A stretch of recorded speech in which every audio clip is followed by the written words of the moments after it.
की गल है वो उसको समझा रहे हैं कि वो आपकी उधर लाइन लगी हुई है, आप इधर रोड के ऊपर लगा के खड़े हो गए। ये किसका है?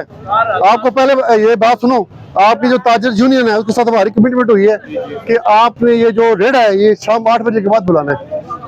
सर आजकल चले जाते हैं ना, जल्दी बंद हो जाता है ना, तो चोरी इतनी बहुत होती है। किधर चोरियां बहुत हो रही है? बंद कर देते हैं 8 बजे के बाद। वो कहानी सुनाओ जो मान जाने वाली हो, सही है बात है, उधर कहानियां मत सुनाओ, मैं पर्चा दे दूंगा फिर ठीक रह जाओगे। मालदार है ना वो। आपको जब आपके साथ कमिटमेंट हमारी होगी है कि शाम 8 बजे के बाद ये रेड लगेंगे, फिर आपने क्यों रेड लेके आए हो? नहीं आएगा वो, आप ये आज ले आए ना, उतार दो जी।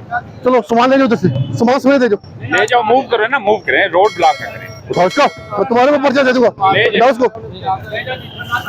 नहीं उतारना, आप ले जाएं। कोई बात नहीं, जल्दी करें, जल्दी।